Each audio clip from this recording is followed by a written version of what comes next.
Visakha steel plant వద్ద high tension నెలకొంది. ఇక స్టీల్ ప్లాంట్ ఉద్యమం పైన కూటమి ప్రభుత్వం ఆంక్షలు విధించడంతో ఉద్రిక్తత నెలకొంది. స్టీల్ ప్లాంట్ ప్రైవేటీకరణకు వ్యతిరేకంగా కార్మికులు రాష్ట్ర వ్యాప్తంగా కూడా నిరసనకు పిలుపునిచ్చారు. అయితే ఈ నేపథ్యంలో పోలీసులు భారీగా మోహరించారు. ఉద్యమకారులకు దువ్వాడ పోలీసులు నోటీసులు జారీ చేశారు. దీంతో స్టీల్ ప్లాంట్ వద్ద ఉద్రిక్తత నెలకొంది.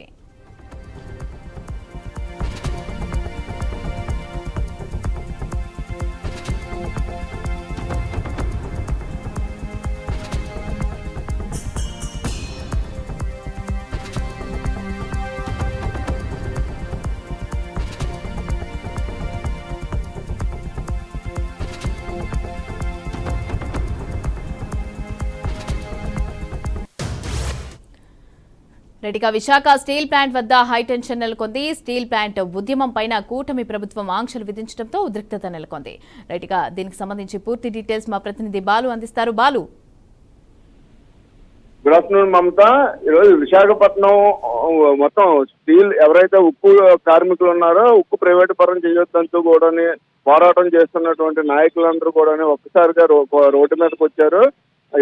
జాతీయ రహదారి పైన కోర్మాన్పాలెం గేటు వద్ద జాతీయ రహదారిపై మొత్తం రాస్తారోకో నిర్వహించి రోడ్డుపై బైఠాయించడంతో మొత్తం ఆ ట్రాఫిక్ కి పూర్తి అంతరాయం కూడా కలిగింది. భారీ ఎత్తున మోహరించినటువంటి పోలీసులు అక్కడ చాలా సేపటి తర్వాత రాస్తారోకోని ఎలాగైనా సరే మొత్తం ట్రాఫిక్ క్లియర్ చేయాలని చెప్పి రాస్తారోకో పైన మొత్తం అందరిని అరెస్టులు కూడా చేసే పరిస్థితి కూడా కనిపిస్తుంది. అయితే ఈ క్రమంలోనే ఇటు మాత్రం ఉక్కు ఉద్యమ నాయకులందరూ కూడా స్టీల్ ప్లాంట్ ప్రైవేటీకరణ చేయడం ఎంత మాత్రం కరెక్ట్ కాదు, 10 లక్షల మంది కొట్టొద్దు, అంతేకాకుండా స్టీల్ ప్లాంట్ ఏవైతే సొంత గనులను కేటాయించాలి, లేదంటే మాత్రము ఉద్యమాన్ని తీవ్రతరం చేస్తాము, మొత్తం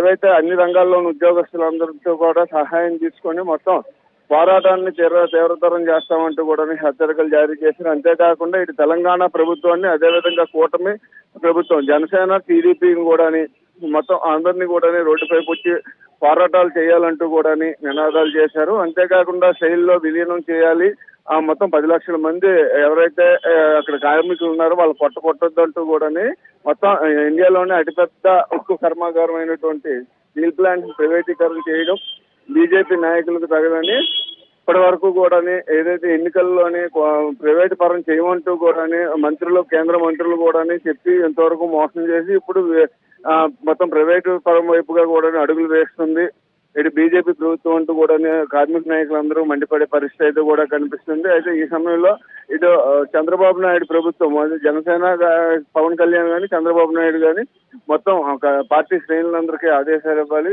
ఉక్కు కార్మికులతో పాటు మొత్తం అందరూ రోడ్ల మీదకి వచ్చి ప్రత్యక్ష పోరాటంలో పాల్గొనాలంటూ కూడా ఉక్కు నాయకులందరూ కూడా డిమాండ్ చేశారు. అంతేకాకుండా ఏదైతే విశాఖ ఉక్కు ఆంధ్రుల హక్కు అని 32 మంది ప్రాణాలను బలిదానం చేసి సాధించుకున్నటువంటి ఉక్కు ఫ్యాక్టరీని ఈరోజు బీజేపీ ప్రభుత్వము ప్రైవేట్ పరం చేసేందుకు అనేక కుట్రలు పండుతుందంటూ కూడా వారు ఆవేశం వ్యక్తం చేశారు. అంతేకాకుండా అవసరమైతే కార్మికులు ప్రాణాలను ఫలంగా పెట్టైనా పోరాడతాము, ఎట్టి పరిస్థితుల్లోనూ స్టీల్ ప్లాంట్ ప్రైవేటీకరణ పానేమో, ఇప్పటికే పెండింగ్ లో ఉన్న జీతాలు ఎవరైతే కార్మికుల్ని తప్పించాలని చూస్తున్నారో వాటన్నిటిని నిర్ణయాలను వెనక్కి తీసుకోవాలి అంటూ కూడా మొత్తం నినాదాలు చేసి రోడ్డుపై బైఠాయించే పరిస్థితి ఉంది. అయితే భారీగా మోహరించిన పోలీసులు ఇటు సిపిఎం, సిపిఐ, అంతేకాకుండా రైల్వే ఏదైతే స్టీల్ ప్లాంట్ కి సంబంధించి ఉద్యోగులను కూడా అదుపులోకి తీసుకునే పరిస్థితి అయితే కూడా అక్కడ నెలకొని ఉంది. దీంతో ఒక్కసారిగా కూడా స్టీల్ ప్లాంట్ గేట్ వద్ద